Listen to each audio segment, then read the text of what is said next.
Oi, eu sou Simone, mãe da Lilian, que hoje tem 10 meses, e esse vídeo faz parte da série Agosto Dourado da Cuidado Global, que tem produção e apoio do Matraca Studio.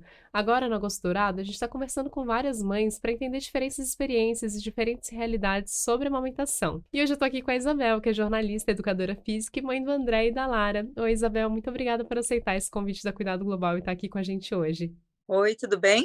Para a gente começar a te conhecer um pouquinho melhor, me conta mais sobre você e sobre a sua família. Bom, eu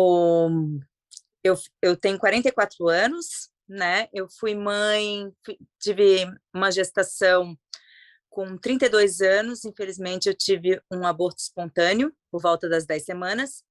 E depois a gente já estava mais ou menos planejando, já nessa época também, engravidar. E aí a gente já logo depois, acompanhada por uma ginecologista, né? Um obstetra. E aí a gente realmente eu engravidei de maneira planejada a minha segunda gestação do André. Eu tive ele aos 33 anos, foi logo em seguida, né? Teve uma gestação logo depois do meu aborto, três meses depois.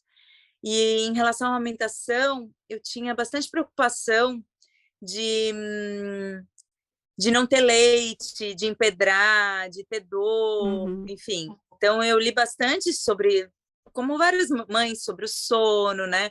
Sobre os cuidados com o seio, né? De tomar sol, de fazer alguma esfoliação, né? Então, eu fiz todos os cuidados antes do meu período da gestação, mas sempre havia uma preocupação se eu teria uma quantidade de leite suficiente ou não. Quando o André nasceu, a gente eu queria um parto normal, mas infelizmente ele ficou bem alto e a gente acabou passamos pelo processo todo do parto normal, tive dilatação máxima, fiz todo o processo, só que ele não descia. Então, a gente teve, em último momento, a gente teve que fazer uma cesárea. Mas logo que ele nasceu, ele já pegou o meu peito e pegou super bem e já começou a amamentação. Então, essa preocupação foi cada vez mais diminuindo, porque as coisas começaram a fluir de uma maneira assim super natural, Ai, que coisa né? boa. E eu comecei a me sentir confiante. E no início a pega era um pouquinho menor, né? As enfermeiras, mesmo a gente lendo, as enfermeiras nos auxiliam muito, né? Então chegou a sangrar um pouquinho. Eu passei uma pomadinha na época que eles indicavam, mas não foi nada assim para ponto de prejudicar a minha amamentação. Pelo contrário, foi uma questão assim de dias para me adequar, acho que uns 5 dias até me adequar, e depois foi super bem. E esse início ele sempre mamou bem, mamava, enfim, tudo certinho.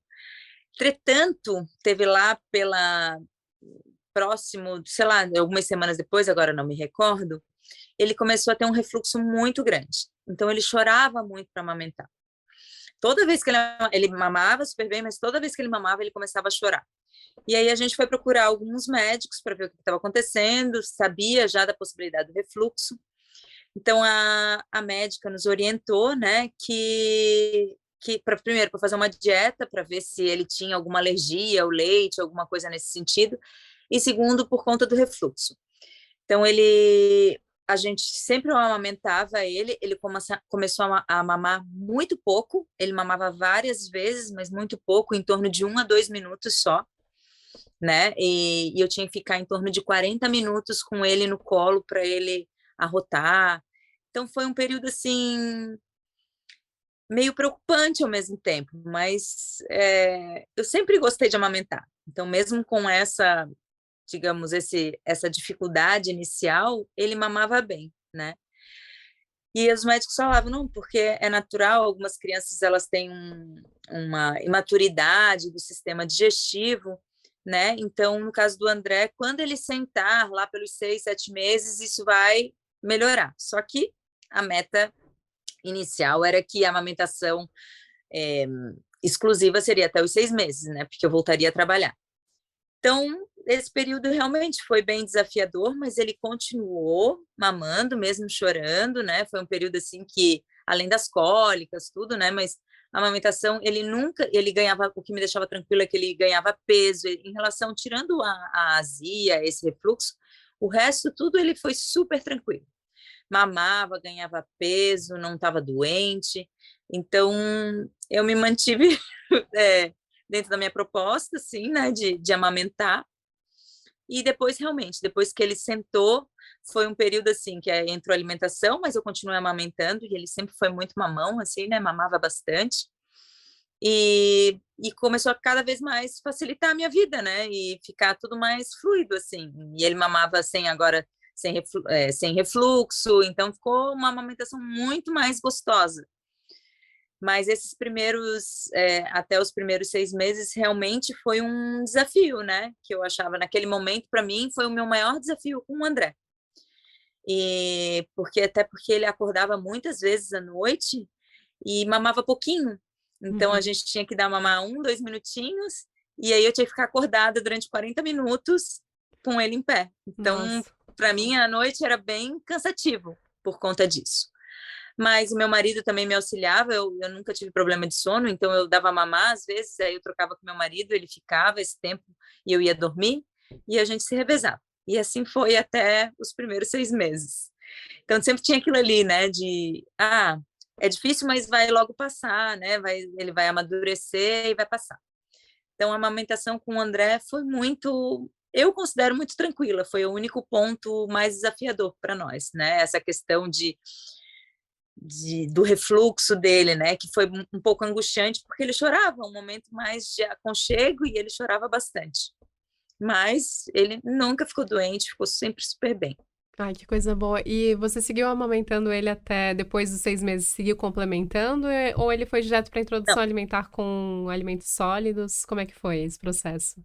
ele eu entrei com alimentação porque eu fiquei 7 meses, eu consegui 6 meses mais um mês de férias, né? Eu sou servidora pública, então eu tive essa vantagem, né, de poder ficar 7 meses exclusiva sem trabalhar. Então, fiz 6 meses exclusivo aleitamento materno, sem nunca ter dado nenhum NAN, nem nada, nenhum complemento. E ele sempre ganhando peso, super bem, tirando essa questão que eu falei. E depois, aí, com 6 meses, a gente começou a inserir a alimentação. E aí, depois, eu continuei dando mamar para ele, mesmo com alimentação. Ele mamou durante 1 ano e 8 meses. Ai, que coisa boa. E aí, depois, realmente, eu estava bem cansada, eu comecei a viajar também por conta do trabalho. E aí, por uma opção minha, eu comecei a tentar tirar o peito para eu poder ter um pouco mais de liberdade profissional para poder sair de Florianópolis e poder viajar, né? Sair. Sim. Enfim, foi só uma questão assim. E ele ficou muito chateado no início. Eu chegava do trabalho, ele queria se pegar nos meus peitos, né? Assim, ele queria o tempo todo. Mas até assim, também achei que ia ser pior, né? Ele por conta de como ele era apegado a isso. Mas no final, assim, eu acho que em menos de um mês ele parou de mamar, assim. Foi uma coisa assim que ele aceitou bem também. Ele tinha já 1 ano e 8 meses, já também estava um pouquinho mais crescidinho, né? Então a gente conversava com ele, não tinha maturidade de entender, mas foi mais tranquilo nesse sentido, né? Então foi com o André foi bem mais tranquilo. E já com a Lara, que é sua filha que hoje tem 6 anos, é uma experiência diferente, né. Me conta um pouquinho da história de vocês. Bom, depois de quando a gente, por volta lá dos 4 anos do André, a gente decidiu que a gente queria ter um outro filho, né? Eu e meu marido conversamos sobre essa possibilidade, a gente já tinha conversado dos momentos, mas a gente realmente começou a planejar ter mais um bebê. E, enfim, me preparei, eu estava com 37 anos, né? 36 para 37, quando a gente teve essa conversa, e eu engravidei com 37 anos.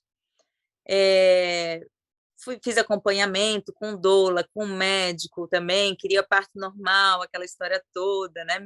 Eu tenho uma vida bem saudável, né? E minha gestação foi super tranquila, super bem, nunca tive problema algum.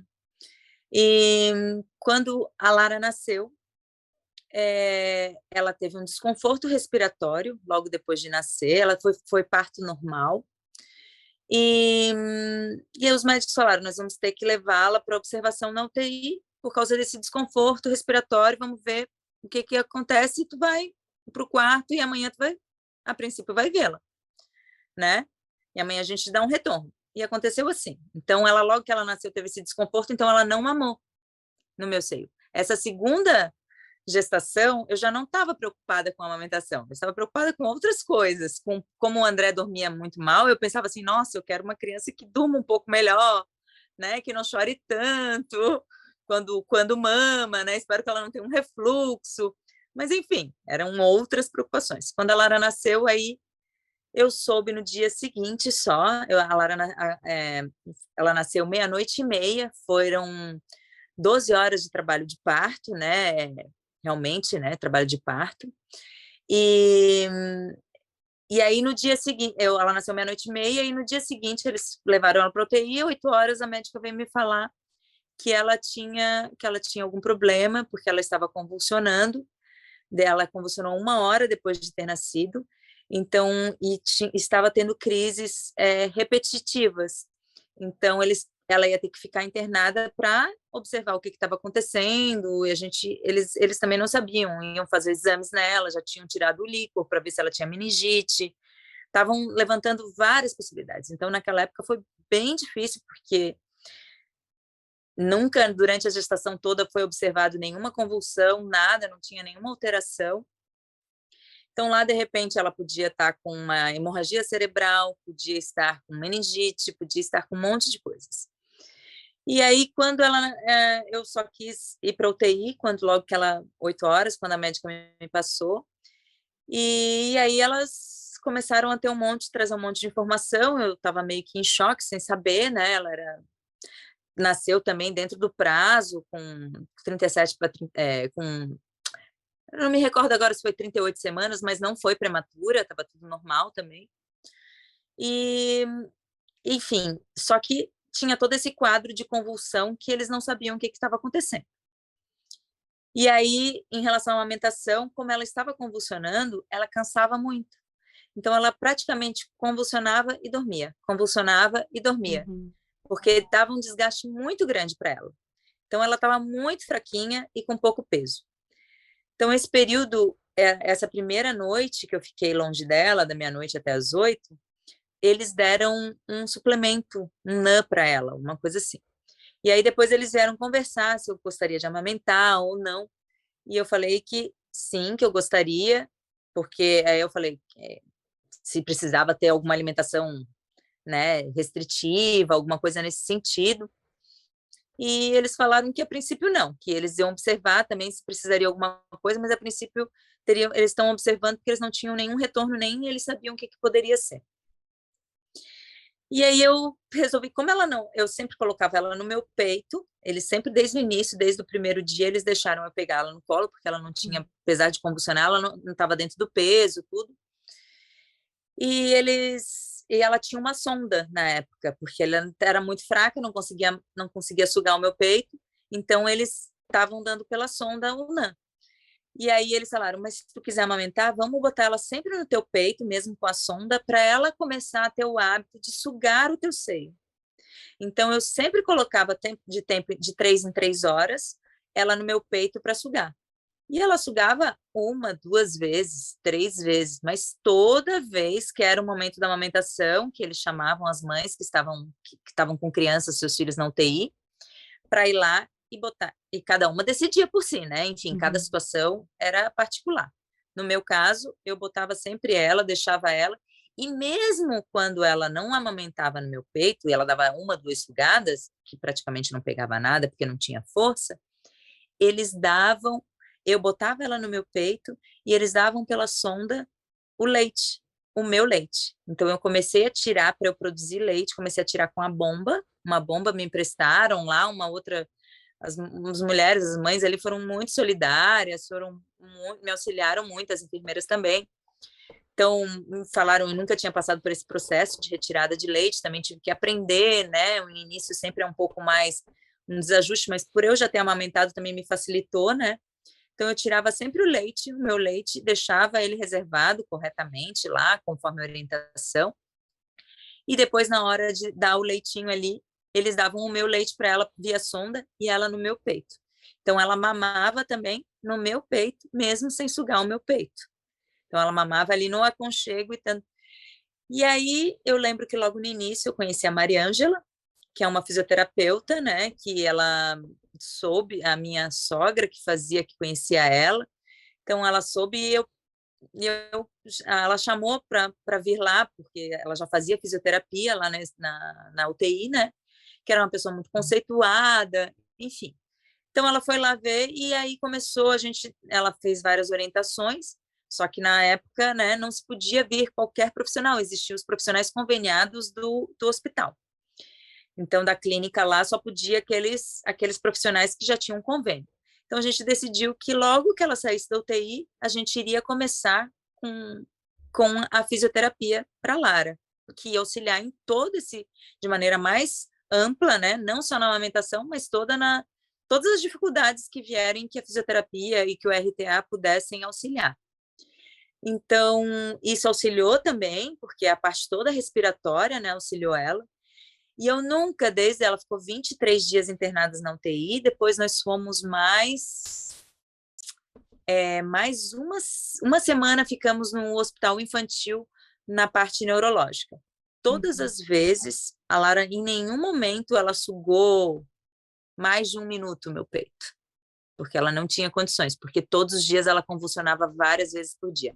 A Lara, ela convulsionou durante 2 meses seguidos, várias vezes durante o dia, porque não tem um período X que os médicos dizem que pode testar, que é o período neonatal, que eu acredito que seja até os 28 dias, que podem uma quantidade X de drogas ser experimentada. Só depois disso que pode ampliar a quantidade de drogas a experimentar para tentar conter as convulsões. Então, como ela não podia ter muitas drogas ser administradas para ela, testadas para ver se conseguiam conter a convulsão, então a gente não conseguiu esse primeiro mês achar uma medicação. Então a gente entrou no processo ainda da amamentação, sempre da insistência, né, de dar o peito, dela se sentir aconchegada. E eu me recordo que ali, depois de uma semana, tirou a sonda, então a gente começou com o processo de entrar com a mamadeira, sempre com o meu leite, né? Então eu tirava o leite, botava, amamentava e eu deixava o meu seio para fora e botava junto com a mamadeira perto do meu peito, como se ela estivesse sugando o meu seio. Então havia sempre, mesmo depois de 20 e poucos dias, uma vontade, não uma pressão, mas uma vontade de que ela amamentasse, tomasse o leite direto do meu peito. Isso foi uma decisão muito minha, né? Porque existem várias mães que, por situações diversas, não escolhem isso, não julgo ninguém, porque cada um tem suas particularidades, né? Cada criança, cada mãe também tem uma maneira, é muito desgastante estar lá numa UTI, às vezes tem outras crianças, às vezes não tem rede de apoio, enfim. Então, no meu caso, eu falo, no meu caso particular, foi uma escolha minha. Eu quis me manter tentando amamentar no seio, eu achava muito importante porque daria mais proteção para ela, o meu leite, em primeiro lugar, né? E segundo, porque eu gostaria de amamentar ela no seio. Era uma coisa que eu tinha prazer com meu filho e que eu gostaria de, dentro do possível, né, se fosse possível, que a Lara experimentasse isso junto comigo. Então, eu acho que foi uma insistência. Eu lembro que a Mariângela me falava assim, nossa, tu é bastante persistente. E eu lembro a primeira vez, quando ela teve 20, ela estava quase no final, saindo da UTI, e ela sugou durante quase 1 minuto o meu peito. Para mim foi emocionante, assim, porque ela sugava 1, 2 vezes, né? Então, claro, era muito pouco, né, o que ela sugava, mas meu leite era bem abundante. Então, por eu estar sempre tirando leite, eu nunca deixei de produzir leite. E ela, enfim, ainda na UTI saiu sem mamar no peito, com aquelas sugadinhas, mas sem mamar no peito. Mas saiu sem a sonda e com a mamadeira. E aí foi para a mamadeira daquela mesma forma, perto do seio. E aí fomos, depois de liberados da UTI, fomos para o hospital infantil. Depois de uma semana no hospital infantil, ela estava perdendo peso por conta das convulsões, que ela desgastava muito. Eu insisti para o médico, ele falou assim, não, se ela não tiver peso, a gente vai ter que manter ela internada. Aí eu falava assim, nossa, aqui ela fica muito estressada, eu estou estressada, deixa a gente ir para casa, eu acho que ela vai ganhar peso em casa. E eu fiz toda uma conversa com ele, e ele me falou assim, então tá, eu vou te dar 1 semana para tu voltar para casa, se ela ganhar peso, tu continua em casa, se ela não ganhar, ela volta a ser internada. Aí nós fizemos esse trato, e aí eu fui para casa, e aí eu fui dedicada de amamentar para ela, e aí ela realmente ganhou peso, graças a Deus. Ficamos, ela ainda convulsionava, mesmo convulsionando, né? Porque a gente foi para casa com 28 dias de vida dela. O Mano conheceu ela pela primeira vez com 28 dias. Né, foi muito emocionante, então teve uma gama de coisas de estar no nosso conforto, né, de estar com a nossa família, isso tudo auxiliou a, a amamentação ficar mais tranquila, né, mesmo ela convulsionando, a gente estava num ambiente mais tranquilo. Então, às vezes, a amamentação, você está produzindo leite, mas a criança está num ambiente, ou a mãe está num ambiente que é mais estressante, então, isso para a gente também possibilitamos sair de lá, foi muito bom, para a amamentação e para tudo na nossa vida, né? Então, a Larinha, ela ainda mamava, vou para casa mamando na mamadeira, da mesma forma, sempre insistindo no peito, sempre dando peito para ela, mas ela estava ganhando peso. Começou a ganhar peso a partir dali, e ela mamou até 2 anos e meio. Nossa, que coisa boa. E ela seguiu nesse processo mamando, você extraindo e ela mamando na mamadeira até os 2 anos e E meio? eu lembro, eu me recordo, eu estava com a Mariângela depois de uma sessão de fisioterapia, e eu sempre, depois da sessão, porque ela cansava, eu dava o peito. E eu lembro quando ela começou a mamar efetivamente no meu peito, foi depois de uma sessão que ela começou a mamar assim, bastante no peito. E até a Mariângela falou, nossa, tu insistiu pra caramba com ela, para ela estar nesse momento. E foi um momento mágico para mim, porque pessoalmente para mim, não porque isso seja para qualquer mãe, tá? Tem várias mães que têm mil e outras ideias e possibilidades. Eu acho que cada mãe tenta o melhor para o seu filho e para ela, né? Sempre pensa nisso. Então tem gente que fala, tem que amamentar no peito. Para mim, para mim, no meu pensamento, o meu leite tinha anticorpo, daria mais força para minha filha, para ela enfrentar tudo que ela estava enfrentando, né?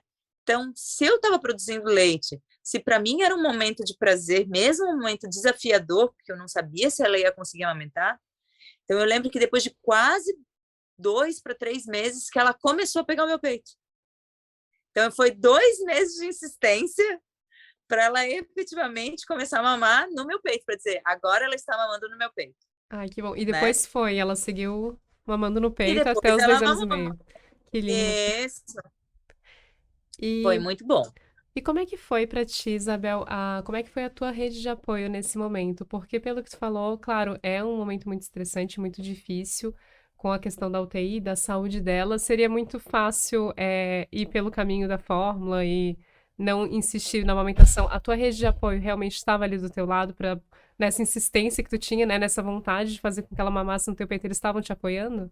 Sim, primeiro porque foi uma coisa muito pessoal minha. Em Uhum. nenhum momento eu não queria tentar. Então era muito minha e as pessoas me respeitavam, sabe? O meu marido nunca falou faz isso ou faz aquilo. Ele sabia desde o início quanto que era importante para mim, então ele me auxiliava em tudo do que uma maneira que eu falava, né? Eu teve um período com o André antes que eu tive também uma dificuldade na amamentação que eu acabei não falando, que foi porque bem no início eu produzia muito leite e eu não sabia. Então algumas pessoas falavam bota água quente, bota água fria. Eu não sabia o que fazer porque o meu peito estava machucado, eu não conseguia, ele teve um período que ele não conseguia pegar, não fazia pega direito e começou a me machucar também, Uhum. porque começou a ficar muito cheio e não conseguia dar conta. Então, uma dica que me deram, que foi super importante para mim naquela época, que foi a minha primeira amamentação, né, que era para o que eu fazia até se adequar, foi ali os primeiros 5, 10 dias, né, até o meu leite se adequar, a quantidade de leite produzida se adequar à demanda dele, eu tinha que colocar, eu botava 20 minutos antes de amamentar, eu botava gelo no Aham. peito, aí eu massageava e tirava um pouco do leite para a mama ficar um pouco mais vazia e a pega dele ser melhor. Depois eu dava a amamentação e depois eu botava mais 20 minutos de gelo. Então, Nossa. durante uns 5 dias, mais ou menos, mas foi pouco tempo, durante uns 5 a 7 dias, eu fiquei fazendo esse processo. Praticamente fiquei nessa função, né? Mas foi bem no início, eu só estava dedicada a ele, né? Então, meu marido cuidava da casa, a gente só tinha ele, não tinha outros filhos, é tudo assim, eu falo, é tudo particular, né? Eu tinha um marido para me cuidar, eu estava sem trabalhar, então eu só tinha que cuidar disso, né? Não que fosse pouco, né? Cuidar de uma criança é bastante coisa, mas assim, não tinha que cuidar com comida, não tinha que cuidar, me preocupar com outras coisas. Então, eu fiquei durante uns 5 a 7 dias fazendo essa função toda e realmente facilitou a pega dele. O meu peito tinha ficado machucado, ele melhorou a pega também. Eu consegui contratar uma doula durante um período, ela veio me dar uns auxílios em relação à pega, à amamentação, isso me auxiliou também bastante, né? Então, se tem a possibilidade disso, ou alguém com mais experiência, que não seja uma doula, mas alguém com mais experiência, e que seja uma pessoa, faz assim, faz. Não, o Uhum. ideal é que seja uma conversa, seja uma coisa, tenta sim, tenta sabe, porque às vezes a gente quer, tu já está com tanta coisas, tantas preocupações, que a pessoa fala assim, mas tu está dando peito assim, mas tu está fazendo isso. Então, às vezes, a pessoa se irrita tanto com aquilo que, às vezes, a amamentação vira um fardo, né, e não um prazer.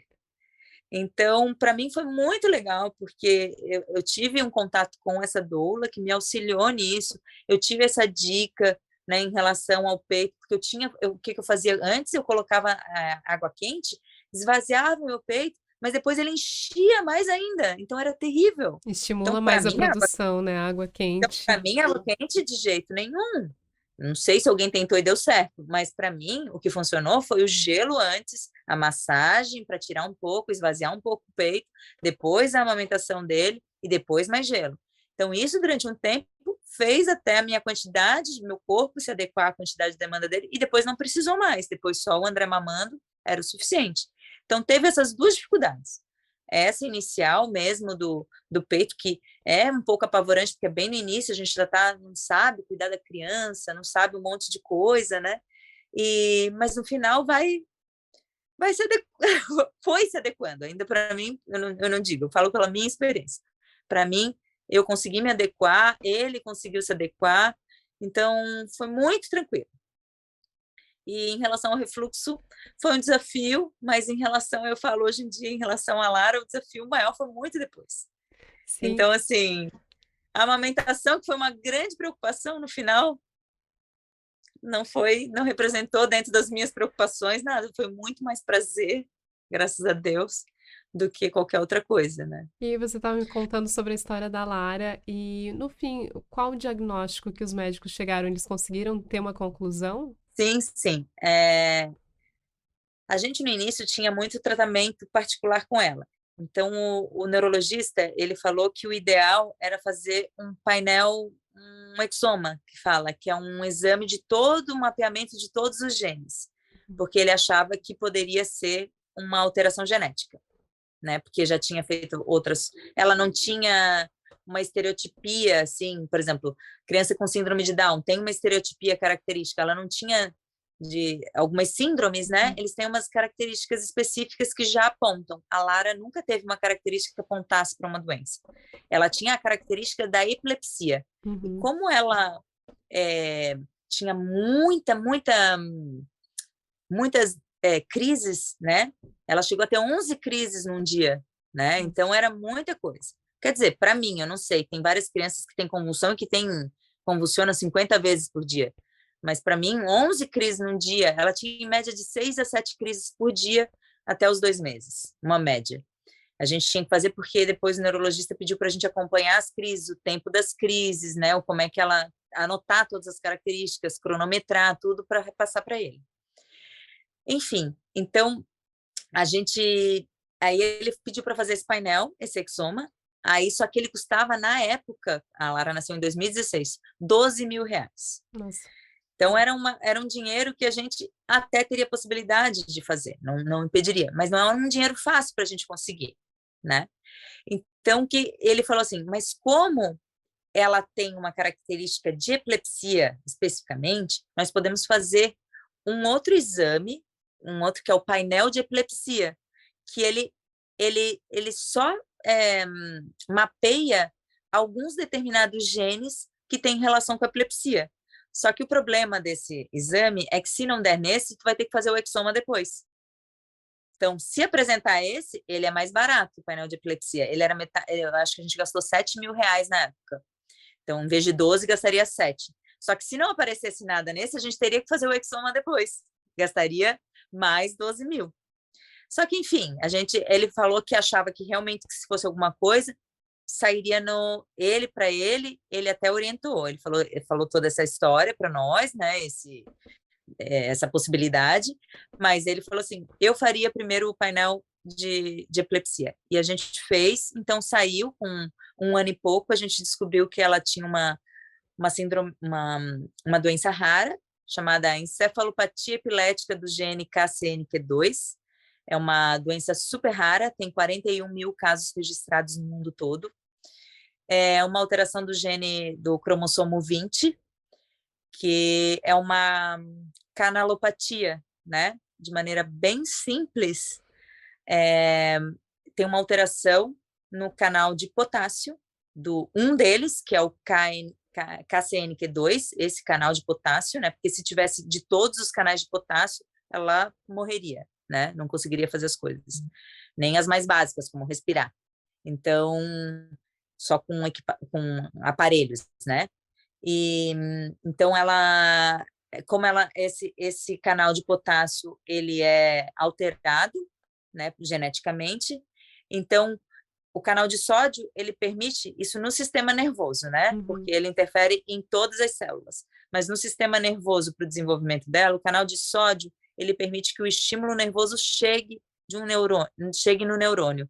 E o canal de potássio ele dá as pausas necessárias entre um estímulo e outro. Como o canal de potássio não funcionava direito, ele deixava um estímulo passar logo em seguida do outro. Então, o neurônio ficava super estimulado, causando epilepsias, convulsões, né? E, além disso, ele dificultava o processamento da informação, porque ela não conseguia uma pausa necessária para ela processar aquela informação daquele estímulo até chegar ao outro. Então, isso dá um atraso no desenvolvimento global dela. Então, a Lara hoje está com 6 anos e ela, a primeira vez, ela ainda não fala, né? Mas a primeira vez foi há menos de 1 mês atrás, ela falou pela primeira vez mãe, né? Então, ela faz terapias, ela faz terapia desde que ela nasceu, né? Ela faz fisioterapia desde que estava no UTI, depois a Mariângela e a Luciana Pienta, que é as duas, né, da Escola do Corpo, começaram a fazer lá em casa, até os 5 meses ela fez em casa, e depois dos 5 meses nós fomos para a clínica, e aí começamos também terapia ocupacional, junto com a físio, né, depois começou a fono, depois ela começou o método Denver, porque ela tem um autismo complementar, além disso, né, além da doença dela, ela tem um autismo complementar, e agora hoje ela faz o ABA também. Então, a gente tem uma gama aí de terapias, mas que hoje tudo que a gente avançou, né, foi muito por conta de uma insistência de profissionais, que eu falo que são anjos que entram na nossa vida, né, que a gente não faz nada sozinho. Então, profissionais que fizeram toda a diferença para ela. Então, que fizeram ela o máximo possível indo avançando. E eu acredito ainda que ela vai avançar muito, né? O quanto, a gente não sabe. Mas o quanto que eu vou me esforçar sempre vai ser nesse sentido, né? De oferecer o máximo possível, o quanto eu tiver recurso, quanto recurso seja financeiro, de tempo, de atenção, de dedicação. Eu acho que para mim, para o meu esposo, para minha família toda e para todas as pessoas envolvidas no tratamento dela, eu acredito que a gente não pode estabelecer agora aqui chegou, não tem mais o que fazer. Eu acho que todo mundo tem esperança de cada vez ela mais avance. Então, como na amamentação, eu acho que no desenvolvimento dela é uma persistência que deu certo, graças a Deus, no nosso caso. É uma história muito linda, a de vocês, da sua família. E como é que é a relação hoje do André com a Lara? Ele acompanha todo esse processo do desenvolvimento da irmã? Sim, ele é muito atencioso, muito amoroso com ela. Ele ainda tem 10 anos, né? Tem um processo todo, mas eu acho que isso acelerou muito a maturidade dele para uma criança dele, assim. Então, o André, Claro que tem ciúmes, né? Eu acho que qualquer criança tem ciúmes, seja uma criança típica ou atípica, né? Mas por a Lara ter essa tipicidade, demanda uma atenção que acaba não esquecendo, mas tirando um pouco a atenção dele, porque ela demanda uma atenção muito maior do que por muito mais tempo, né? Uma criança hoje com 6 anos, o André, quando tinha 6 anos, era muito mais independente que ela. Então, até hoje, ela demanda uma atenção de levar, botar no carro, de dar comida, de tudo, que ele não precisava com 6 anos mais. Mas hoje ele já tem uma maturidade muito maior e ele tem um carinho e uma atenção, uma preocupação com ela. Eu lembro que a gente colocou ela na escolinha, né? E aí ele veio perguntar para mim: mãe, ela vai para a escola? Mas ela não fala, mãe. E as crianças vão fazer bullying nela? Preocupado, Que sabe? fofo. Então, a gente explica as coisas que a fono explica, ou que a terapeuta fala, faz isso, faz aquilo. Na físio também, às vezes, quando ele ia junto na físio, às vezes a Mari, a Lu, ou os outros terapeutas incluem ele na brincadeira, nas atividades, para ele também se sentir, né? Ele se sentir incluído e ela perceber que ele faz parte da vida dela e usar ele como um estímulo e um vínculo para a relação deles, né? Então, isso é muito legal também. Desde o início, ele, desde pequenininho, com 4, 5 anos, ele já tem essa vivência com ela na terapia também. Ele não vai em todas as terapias, hoje ele também já quer mais outras coisas, né? Mas, assim, ele gosta de futebol. Então, ele, outro dia, final de semana passada, ele chegou e assim, chuta, Lara. Só que ela não sabe o que é chutar. Aí ele mostra, chuta, Lara. Aí ela chegou e chutou a Ai, que bola, lindo. né? Então, assim, coisas muito simples que às vezes uma criança de 1 aninho faz e que ela está fazendo agora. Então, e eu falo, viu, filho, você que ajudou ela, você que está fazendo ela fazer isso, que ela te ama muito e tu ama muito ela. Então, a gente reforça esse vínculo e eu acho assim, quanto mais a gente reforça os vínculos e os teus desejos, eu acho que mais as coisas fluem para dar certo, sabe? Nem sempre é certo, né? Não é uma coisa assim mágica de uma hora para outra, mas as coisas vão tentando fluir assim, né? Eu falo, a Lara durante quase 5 anos ela não dormia, acordava diversas vezes à noite. A gente cogitou, o médico cogitou terror noturno, tudo. E aí quando ela foi diagnosticada com autismo complementar também, a gente começou a tomar uma medicação. E ela milagrosamente começou a dormir a noite toda. Isso ela foi ano passado, em dezembro do ano passado. Imagina, ela tem 6 anos em Uhum. março. Em dezembro do ano passado, quase como 5 anos e tantos, né? E a gente começou a passar a dormir todas as noites, a noite toda. Eu falo pro meu marido, eu falava, quando que a gente imaginava que isso ia acontecer? A gente dormir todas as noites, a noite toda. E agora ela está começando, às vezes, a deitar e dormir sozinha. Então, Nossa. assim, são ganhos, né? Às vezes, assim, que a gente acha que nunca vai acontecer. Ai, como que eu vou conseguir amamentar? E, às vezes, assim, a mãe que amamenta a primeira vez acha que eu não vou conseguir, eu não vou conseguir. Às vezes, precisa de um apoio e precisa de insistência, sabe? Se ela quer realmente. E também, assim, é muito importante, sim, mas tem mães que passam por tantas outras coisas e quem sou eu para dizer que ela desistiu e que para ela naquele momento foi tudo que ela fez, sabe? Ela pensou nela, não só nela, ela pensou nela para ela oferecer outras coisas para a criança, pensando de maneira global que aquilo era o melhor para a criança. Então não é sempre quando a mãe desiste de mamar, é muito fácil as pessoas falarem assim, ah, é porque tu amamentou tua filha, tu tentou durante 3 meses até conseguir, porra, tu é porreta, né? Mas tem muitas mães que enfrentam muitas mais outras coisas que eu não sei o que está se passando com a vida delas. Então é muito fácil a gente ficar julgando.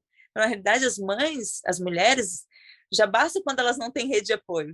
Ainda elas terem alguém apontando para elas, tu não insistiu o suficiente, tu não deu valor para o leite materno. A gente não está no corpo dela, não está sabendo o que se passa, né, diante daquela mãe. Então as mulheres elas têm que se acolher mais em vez de. E se a pessoa vier te perguntar a tua opinião, tu, de maneira delicada, tu pode falar a tua verdade, mas não necessariamente vai ser o que ela vai acolher e que vai ser o melhor para ela. Então, a gente também tem que respeitar e entender. Então, eu acho assim, para mim é importante a amamentação materna, a amamentação do leite materno, para mim é fundamental, para mim, para eu, mãe, Isabel. Agora, eu não vou chegar para minha colega que teve filho agora, que eu não sei o que está se passando na vida dela, se eu não sei as dificuldades dela, não sei o modo de pensar dela, e ela quer o melhor para o filho dela, eu falo assim, tu não tentou o suficiente. Ah, ela foi preguiçosa, ela não quis, ela quer dormir a noite toda, ela não quer... Eu não sei. Então, eu acho muito complicada essa situação, sabe? É, acho que existe informação aí para todos, amamentar é muito bom para a criança, para a mãe, mas a gente tem que analisar sempre de maneira particular e, especialmente, não julgar o outro sem saber, Ah, né? perfeita. Muito, muito boa essa mensagem. E para a gente já se encaminhar para o final, Isabel, eu acho que essa última mensagem que você deixou já é muito importante de acolher, não julgar e respeitar a vivência de cada mãe, de cada mulher. E eu queria agora, se você tivesse alguma mensagem para deixar para mães que estão nesse momento enfrentando uma situação como você teve com a Lara, que é uma situação de UTI, de não saber exatamente o que está acontecendo naqueles primeiros dias de vida, que são dias tão difíceis, independente da situação, mas eu imagino que quando você está nessa situação de UTI é tudo muito mais pesado. Então, a partir da sua experiência, qual que é o recado que você tem para deixar para essas mães? Olha, é muito difícil falar isso, né? É, porque eu lembro que uma enfermeira chegou e falou para mim, quando ela não parava de convulsionar, e eu chorava, chorava, chorava, e, e ela chegou e falou assim para mim, Isabel, pensa que tu está levando a tua filha para casa, que ela está viva, independente da situação. Tem muitas mães que saem aqui sem ninguém no colo. Então, quando está uma mãe numa UTI, que tu não sabe o que vai ser ali, que pode acontecer um monte de coisa, eu acho que é muito amor, né? Muito amor, tu tentar se cercar das pessoas que te amam para te fortalecer, abastecer tua alma, né? Ter esperança e, dentro do possível, se cercar das possibilidades que tu tens, né? Financeiras, se tu puder oferecer um lugar melhor, um hospital bom, profissionais bons. Cada um tem uma situação, eu não sei como é, mas eu acho assim, tu se cercar de pessoas que te amem, de profissionais, dentro do possível, que estejam dedicados, comprometidos, né? Não perder a esperança e tentar buscar as coisas que se conectem contigo e com o teu filho, né? E com as pessoas que te amam, a tua família ao redor, porque isso faz a diferença, né? Tu não perder a esperança, né? E se envolver. Era muito difícil ver a Lara convulsionando, mas desde o início eles falaram assim, provavelmente a tua filha vai convulsionar, vai voltar para casa convulsionando. E não vai ter uma rede de enfermeiros e médicos ali junto, como tem aqui. Então, tu tem que observar e saber o que tu vai fazer com a tua filha, porque tu vai estar sozinha com ela em casa. E isso foi uma coisa, assim, que para mim foi um choque. Eu disse assim, como que eu vou ver minha filha convulsionar e eu tenho que ser totalmente racional num momento totalmente emocional, né? Um momento que é muito emotivo para mim e eu tenho que saber agir de maneira racional. Então, isso é um exercício. Então, assim, é um exercício diário, assim, de eu tentava me cercar de uma maneira, de agir de uma maneira racional, que era a necessidade. Então, se tu está ali num momento de uma UTI e tu decide, o profissional diz que o ideal é tu amamentar, tentar, e tu queres fazer isso, se cerca de pessoas que podem se ajudar, né, de maneira acolhedora, né, para te ensinar, e te respeita também o teu corpo, as tuas necessidades. Ninguém é obrigado de nada, né? Tu amamentar sendo uma situação que só te faz mal, eu acho que isso vai passar uma sensação ruim para a criança. Então, assim, se é uma coisa que depende do teu esforço e tu queres, eu acho que vale sim a pena tentar. Com as enfermeiras, com doulas, com o médico, com os amigos, com mãe, com sogra, com quem for que possa te passar a experiência. Agora, se é uma pessoa que te julga e que vai só te fazer mal, tenta se afastar um pouco dessas pessoas e se aproximar daquelas que vão fazer tu se sentir mais confiante, mais amada, te vincular mais com o que tu queres. Então, eu acho que isso é difícil de chegar a falar, faz isso, faz aquilo. Eu acho que tu tem que se conectar e tentar se aproximar do que tu queres e respeitar também o que tu está passando, né? De maneira que tu fique, seja um momento amoroso que tu quer fazer, né? Pode até ser desafiador, mas não pode ser uma coisa assim ruim, né? Ai, que saco, tô fazendo isso. Não pode ser essa sensação. Tem que ser, ai, tá difícil, mas é o melhor, é isso que eu quero, né? A gente tem que, eu falo, a gente se cercar de positividade, mas nem sempre a positividade está com a gente. Então, tentar buscar isso, vai ter momentos que não vão ser, então respeitar também esses momentos, mas se cercar de pessoas que te confortem, que te deem esse aconchego, essa acolhida, te deem, e aos poucos tu vai se encontrando, né? Se conectando com o teu filho, com a tua família, com o que tu queres, com os teus caminhos, as tuas vivências que estão acontecendo. Agora, fazer isso, fazer aquilo, é difícil. Cada um, né? Perfeito, muito obrigada, Isabel, por aceitar esse convite, por estar aqui hoje a convite da Cuidado Global para trocar uma ideia, para falar mais sobre a sua experiência. E você que está assistindo até aqui, muito obrigada. Compartilhe esse vídeo com outras pessoas que você acha que vão se beneficiar dessa conversa. E não se esqueça de se inscrever aqui no canal do Método RTA para você ver outros vídeos como esse. Até mais.